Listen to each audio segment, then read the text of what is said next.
Novel عشق تو N جنوں، رائٹر زہرا فروخ حسن، ایپیسوڈ نمبر 4۔ کہا تھا نا، محبت خاک کر دے گی، جلا کر راکھ کر دے گی۔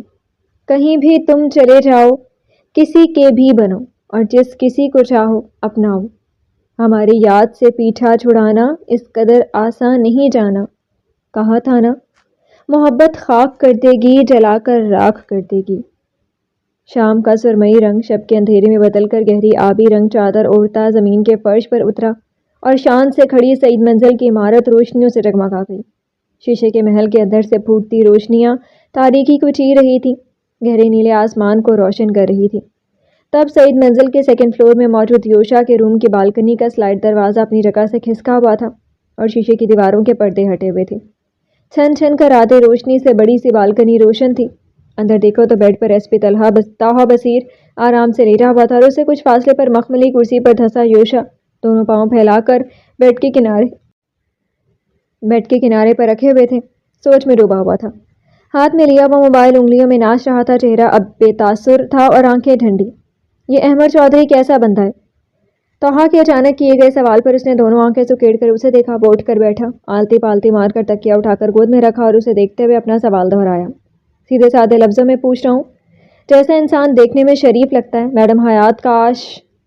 طاہا کی زبان اٹکی، وہ بھویں اکٹا کر کے اسے اب اور بھی سختی سے گھورنے لگا تھا۔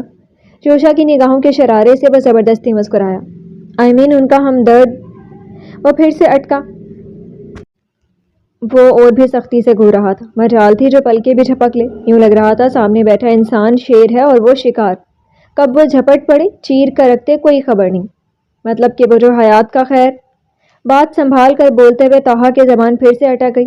چل چھوڑ، میں پوچھتا ہی نہیں۔ اس نے گردن جھٹک دی۔ کچھ بھی کہا تو یہ ایسے ہی گھورتا ہے، اسے ڈراتا رہے گا، اس لیے یہ ٹاپک ہی بند۔ مجھے اس شخص کی نیت پر شک ہے، وہ سرد آواز میں کہہ کر پھر سے موبائل انگلیوں میں نچانے لگا۔ سالہ، مجھے ڈرا کر اب اپنا اظہار خیال بیان کر ہے۔ جب میں اس سے ڈر جاتا ہوں تو وہ تو بیچاری سی لڑکی ہے۔ زور و شور سے بس سوچ میں لڑ کر اس نے یوشا سعید ملک کو دیکھا۔ اس شک کی وجہ اپنی تھوڑی سے ہلاتے ہوئے اس کے انداز بھی پرسوچ تھا۔ بس ہے، اور میں شیور ہوں کہ وہ بندہ سب کچھ ہو سکتا ہے مگر نیک نیت نہیں۔ آج نہیں تو کل یہ بات بھی کھل ہی جائے گی کہ وہ چاہتا کیا ہے۔ اپنی بات مکمل کر کے اس نے موبائل سیدھا کر کے دیکھا، چند پیغام آئے ہوئے تھے۔ یوشا کی نگاہیں اب پیغام پڑھنے لگی تھی۔ تو تم کیا کرو گے کہ یہ بات کھل جائے؟ کوہنیاں تکیے پر رکھ کر اس کی نگاہیں یوشا کے چہرے پر کوئی تاثرات ڈھونڈنے کی کوشش میں بھی تھیں۔ وقت کا انتظار کرو، اس نے کہہ کر موبائل پر چند کلمات ٹائپ کیے۔ طاہا نے سر جھٹکا، پھر تکیہ پھینک کر آرام سے لیٹ گیا۔ اتنے نرم گرم بستر پر انسان تنہا لیٹے، کتنی بڑی ٹریجڈی ہے۔ ایک نرم گداز سا وجود پہلو میں ہو تو کیا بات ہے، مگر ہائے رے یہ میرے یار کی تنہائی۔ اس کے بستر پر چاروں ہاتھ پاؤں پھیلائے ہوئے وہ سیلنگ کی طرف دیکھتے ہوئے بڑے افسوس سے گردن ادھر ادھر ہلا رہا تھا۔ یوشا نے جھپڑے تانے۔ جو وہ کہنا چاہتا تھا اس کا مطلب وہ اچھے سے سمجھتا تھا۔ تم بھی تو اپنے گھر کے نرم گرم بستر پر تنہا جو کشتی لڑتے اس کا سوچو۔ میرے لیے پیٹ میں مروڑ نہ ہی اٹھے تو اچھا ہوگا۔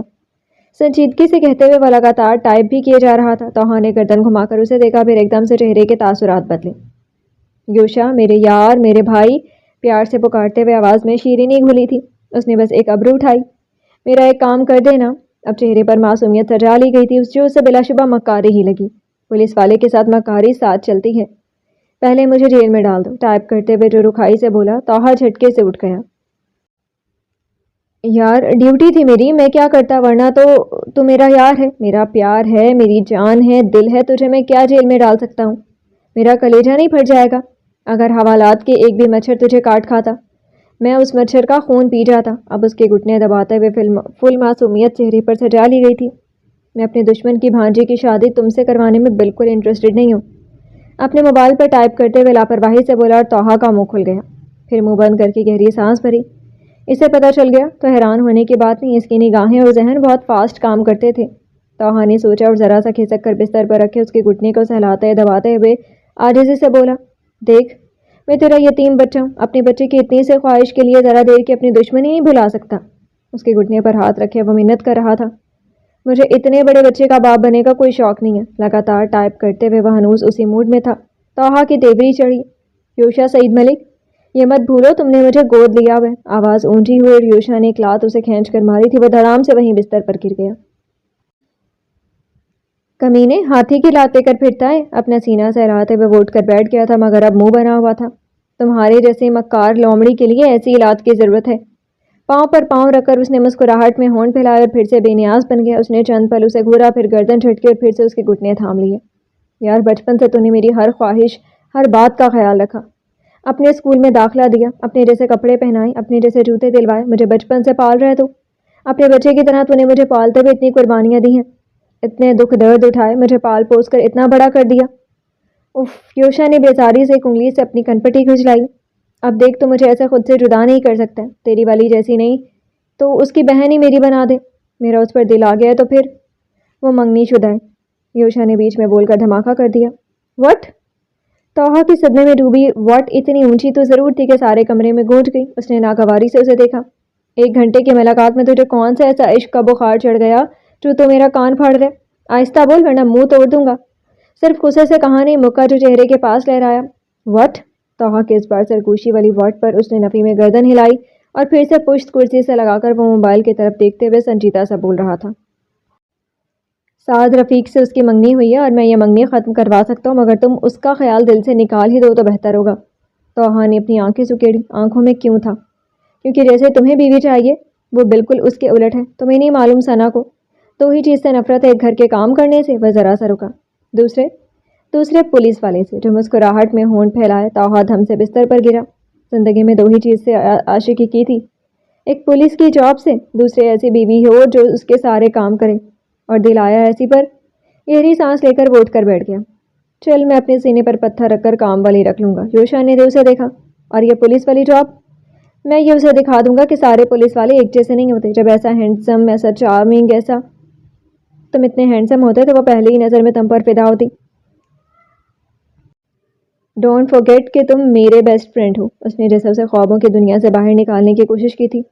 تو ایک کاندھا اچکا کر اس کے چہرے پر الجھن ابھری۔ وہ بیٹھے بیٹھے ذرا سا آگے ہوا، توحا کی گرے آنکھوں میں اپنی شہد رنگ آنکھیں گاڑی۔ تو یہ کہ تم یوشا سعید ملک کے بیسٹ فرینڈ ہو، کچھ سا آیا سمجھ میں؟ ایک ایک لفظ پر زور دے کر وہ مسکرایا۔ اسی مسکراہٹ میں آگ بھی تھی، جلن بھی۔ اس نے جیسے توحا کو حقیقت سے روشناس کروایا، جس کا مطلب سمجھتے ہی اس نے اپنے سینے پر ہاتھ رکھ لیا اور پھر سے پیچھے کی طرف گرا۔ یوشا اطمینان سے پیچھے کی طرف ہو کر بیٹھا، پاؤں پر پاؤں رکھ کر ہلاتے ہوئے پھر سے موبائل دیکھنے لگا۔ ہائے، ہم پر تو بس وہی شیر فٹ بیٹھے گا۔ ادھر وہ بستر پر گرا، اب حسرت سے اپنے دکھ بیان کر رہا تھا۔ یہ عشق نہیں آساں، بس اتنا سمجھ لیجئے، ایک آگ کا دریا ہوگا اور توحا بصیر جل بھن کر بیوی کے پاس جائے گا، شیر کی اصل صورت بگاڑ کر اس کے دکھ، لیکن جسے سنایا جا رہا تھا وہ اس سے بے نیاز تھا۔ یوشا لگا دے ایک مکہ۔ وہ جھٹکے سے اٹھ کر بیٹھا اور اپنا چہرہ اس کے آگے بڑھا دیا۔ اس نے ایک ابرو اٹھائی۔ وہ اس لیے کہ میں اب جو پوچھنے والا ہوں مکے تو کھانے ہی پڑیں گے نا۔ اس کی مسکراہٹ اور آنکھوں میں یوشا کے لب بھینچے۔ اس لڑکی کا ذکر ہرگز مت کرنا۔ آواز سرد ہو گئی اور آنکھوں میں سخت تنبیہ۔ ہاں، کوئی ذکر نہ کرے، کوئی پوچھے نہیں کیا ارادے ہیں یہ بھی معلوم نہ کرے، پھر ہوٹل کے روم میں اس کے آرتی اتارنے کے لیے گیا تھا یا پھر سے ایک بچہ پیدا کرنے کی تیاری ہے۔ بولتے بولتے وہ احتیاط کے طور پر بیڈ سے کھسک کر ایک طرف بیٹھ بھی گیا۔ یوشا غصے میں بہت خونخوار ہو جاتا تھا، لیکن اس سے الٹ وہ ٹھنڈا ہی رہا۔ جس کام کے لیے لے گیا تھا اس تماشے میں تو بھی شامل ہی تھا۔ کیا تجھے نہیں معلوم میرا مقصد کیا تھا؟ بجائے بھڑکنے کے وہ بڑے آرام سے بیٹھا ہوا تھا، مگر ہونٹوں پر جو استہزائیہ مسکراہٹ تھی۔ توحا کچھ لمحے اسے دیکھتا رہا، پھر سنجیدہ ہو گیا۔ یوشا، تابش بھائی تمہیں لے کر بہت پریشان ہے، ہم سب کو تمہاری فکر ہے۔ سوچو اس دن کی بات آنٹی کو پتہ چلی تو؟ What ever. اس نے کاندھے جھٹکے، توحا نے لب بھینچے۔ آخر تم چاہتے کیا ہو؟ وہ اب آنکھیں سکیڑ کر اسے گھور رہا تھا۔ اپنا بچہ، وہ صاف صاف بولا، اور توحا چند پل عجیب سی نگاہوں سے اسے دیکھتا رہا، جانے کیوں اس بات پر یقین نہیں آیا تھا۔ ایلیا تمہارا بیٹا ہے، یہ تمہیں یقین ہے، مگر جس چیز سے تو سرے سے انکار کر چکا ہے اس چیز کو اپنائے گا کیسے؟ بھول گئے ہو کہ آج سے 5 سال پہلے کیا کر چکے ہو؟ نہ چاہتے ہوئے بھی آواز طنزیہ ہو گئی تھی اور آنکھوں میں تیز چبھن تھی۔ یوشا نے اس بار جھٹکے سے پاؤں نیچے رکھے، سیدھا بیٹھا، آگے ہو کر اس کی آنکھوں میں آنکھیں ڈال کر گھرایا۔ جو 5 سال پہلے کر گیا تھا یہ اس کے دھوکے کی سزا تھی، لیکن اب جو کروں گا وہ 5 سال کے فریب کی سزا ہوگی۔ اس نے ساری دنیا کو نہیں، مجھے، میری حقیقت، ہمارے تعلق کو دھوکہ دینے کی کوشش کی ہے، تو میں اسے بتاؤں گا کہ میں یوشا بس کرو یہ پاگل پن۔ ٹھیک ہے اس نے دھوکہ دیا، فریب کھایا تو نے، مگر تو اس سے زیادہ اسے سزا دے چکا ہے۔ اس دن حیات کو دیکھ کر مجھے لگا وہ لڑکی بہت مظلوم ہے، تیز تیز بولتے ہوئے وہ اسے کچھ سمجھانے کی کوشش کر رہا تھا۔ یوشا نے گردن جھٹکی، پھر سے پیچھے ہو کر بیٹھا اور بیزاری سے اس کی بات سننے لگا۔ ایک بار دیکھ تو اس کی آنکھوں میں جو بے بسی تھی کہ تیرا دل نہیں پگھلتا؟ کیا اس کی معصومیت تجھ سے نہیں کہتی؟ ہو سکتا ہے کوئی مجبوری رہی ہو سکتا ہے وہ کسی وجہ سے یہ سب کر گئی ہو۔ مجھے نہیں لگتا کہ اتنی معصوم سی لڑکی بس ایک تھپڑ کا بدلہ لینے کے لیے تجھ سے اتنا بڑا ڈرامہ پلے کر گئی۔ نرمی سے کہتے ہوئے وہ اسے سمجھانے کی کوشش کر رہا تھا، وہ بس اپنی کان کی روح مسلتا اسے دیکھ رہا تھا۔ آپ کا حیات نامے پر سروے کمپلیٹ ہو گیا ہے تو اب میرے ساتھ چلو، سرد و سپاٹ انداز میں کہا اور وہ کرسی سے اٹھ کھڑا ہوا، موبائل جیب میں ڈالا اور پھر روم سے ہی نکل گیا۔ توحا اپنی جگہ بیٹھا بس افسوس سے سر ہی ہلا سکتا تھا۔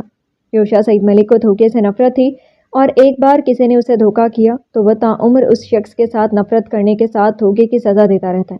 یہ یوشا کی زندگی کا وہ پہلو تھا جس سے وہ چڑھنے کے بجائے باوجود بھی آج تک کچھ نہیں کر پایا تھا۔ نہ جانے اب یہ کیا کرنے والا ہے، ہار مان لے یا پیچھے ہٹ جائے، یہ تو ناممکن ہے۔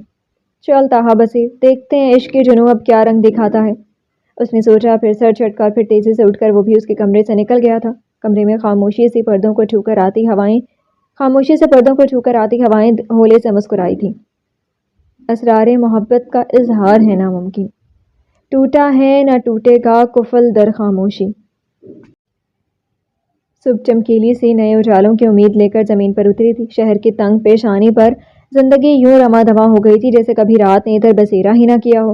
لوگوں کا ہجوم، سڑکوں پر گاڑیوں کا شور، گویا ہر شے متحرک ہو چکی تھی۔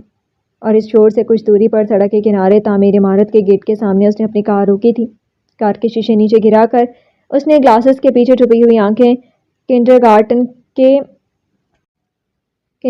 کے بورڈ پر گاڑی، پھر وہ ہلکے سے مسکرا کر کار سے نیچے اترا تھا۔ اپنا کوٹ 2 انگلیوں سے درست کرتے ہوئے وہ گیٹ کے پاس آ گیا۔ ادھر گیٹ کیپر کو اپنے آنے کی وجہ بتا کر وہ اس عمارت کے اندر چلا آیا۔ شہر کی جانی مانی ہستی یوشا سعید ملک کی آمد پر بھلا کون اعتراض کر سکتا تھا؟ وہ پرنسپل کے آفس میں جانے سے پہلے ہر طرف دیکھ رہا تھا۔ ہرے بھرے گارڈن کے بیچوں بیچ یہ عمارت بچوں کی تعلیم و تربیت کے حساب سے بنائی گئی تھی۔ رنگ برنگے پینٹ شدہ دیواریں، چھوٹا سا پارک اور بھی بہت سی کھیلنے کی چیزیں۔ ادھر کچھ بچے اسے دکھائی دیے تھے، وہ سب کے ساتھ ایک چہرے کو بھی ڈھونڈ رہا تھا، اور جب وہ چہرہ اسے ملا ہونٹوں پر مسکراہٹ تیر گئی۔ کلائی گھما کر گھڑی دیکھی، ٹھیک 15 منٹ بعد اسے ملاقات کا موقع فراہم کر دیا جائے گا۔ وہ سوچتے ہوئے سیدھے پرنسپل کے آفس کی طرف بڑھ گیا تھا۔ پھر ادھر پرنسپل کے سامنے بیٹھ کر وہ بڑی شائستگی سے اپنے آنے کا مدعا بیان کر رہا تھا۔ یہاں اس نے یہی بتایا تھا کہ وہ اپنے ایک دوست کے بچے کا ایڈمیشن کرانا چاہتا تھا۔ پرنسپل اسے ساری ڈیٹیل دے رہی تھی اور وہ ایک پاؤں پر دوسرا پاؤں رکھے بہت ہی سکون سے بیٹھا انہیں سن رہا تھا۔ بیچ بیچ میں چھوٹا سا جملہ بھی بول دیتا اور پھر ایکسکیوز می، میں اپنے فرینڈ سے بات کر کے آپ کو بتاتا ہوں۔ موبائل کی بیل بجی تو وہ پرنسپل سے کہتے ہوئے بہت تیزی سے ان کے آفس سے باہر نکل آیا، کان میں موبائل لگائے ہوئے۔ ادھر ہی وہ چلتے چلتے عمارت میں بنے پارک کی طرف نکل آیا اور بہت جلد ہی اس کی نظر ایلیا پر پڑی۔ ڈھیروں چھوٹے چھوٹے بچوں کے ساتھ وہ ادھر کھیل رہا تھا۔ اس نے وہیں سے ہاتھ ہلایا اور ایلیا کی نگاہ اس پر گئی تھی۔ انکل، ایلیا اسے دیکھتے ہی اس کے پاس لپکا تھا۔ یوشا خمیدہ ہوا اور اس نے اسے گود میں اٹھا لیا تھا۔ ایک بار سینے میں بھینچ کر سینے میں سلگتی آگ کو جیسے راحت دی اور پھر اس کا چہرہ دیکھا۔ آپ مجھ سے ملنے آئے ہیں؟ اس کے چہرے پر اپنا ایک ہاتھ رکھے ہوئے ایلیا کی شہد رنگ آنکھیں چمک رہی تھیں۔ یہ خون کی کشش بھی کیا کھچاؤ رکھتی ہے جس کی قوت کے آگے مصنوعی رشتے کوئی اہمیت نہیں رکھتے تھے۔ ایلیا اور اس کے درمیان بھی وہی قوت کا عمل دخل تھا۔ یس، میں آپ سے ملنے آیا ہوں، اپنے ایلیا سے۔ وہی ایک طرف پتھر کی بینچ پر بیٹھ کر ادھر ادھر دیکھا، یہاں وہ دونوں تنہا تھے۔ اس لمحے میں انہیں کوئی ڈسٹرب نہیں کرے گا یہ سوچ کر اس نے ایلیا کو اپنے سامنے بٹھایا اور اس کے ہاتھ کو اپنے ہاتھوں میں لے کر اس نے اپنے لبوں سے لگا کر چوما تھا۔ آپ کو کیسے معلوم ہوا کہ میں ادھر پڑھتا ہوں؟ اس کی معصوم صورت پر تعجب دیکھ کر وہ ہلکے سے مسکرایا۔ مجھے آپ کے بارے میں سب پتہ ہے کیونکہ ہم بیسٹ فرینڈز ہیں نا۔ ایک ہاتھ سے اس کے گال چھوتے ہوئے وہ مسلسل مسکرا رہا تھا۔ آنکھوں میں محبت کے دیے روشن تھے اور سینے میں الگ سی بے چینی۔ یس، وی آر فرینڈز۔ اس نے بھی سر ہلا دیا۔ یوشا کے سینے میں راحتیں ایسی کب اتری تھیں؟ ایلیا، آپ میرے ساتھ آؤٹنگ پر چلیں گے؟ میرے ساتھ جہاں ہم دونوں سارا دن ساتھ ہوں؟ شہد رنگ آنکھوں میں دیکھتے ہوئے سوال کیا۔ ساتھ ہی وہ مسلسل کبھی اس کے گال چھوتا، کبھی بال اور کبھی اس کے چھوٹے چھوٹے ہاتھوں کو اپنے لبوں سے لگا لیتا۔ بیٹے کی محبت میں وہ بے کل سا ہو رہا تھا۔ اس نے کچھ دیر اپنے ہونٹوں پر انگلی ماری، پھر اسے دیکھا۔ مما بھی چلیں گی؟ ایک لمحے کو یوشا کی مسکراہٹ سمٹی مگر دوسرے لمحے وہ مسکرا دیا۔ شیور، اگر آپ کی مما جانے کو تیار ہوں۔ وہ بہت احتیاط سے کام لے رہا تھا، اپنی نفرت وہ اس پر نہیں ظاہر کر سکتا تھا۔ ایلیا نے اس بار افسوس سے سر ہلایا۔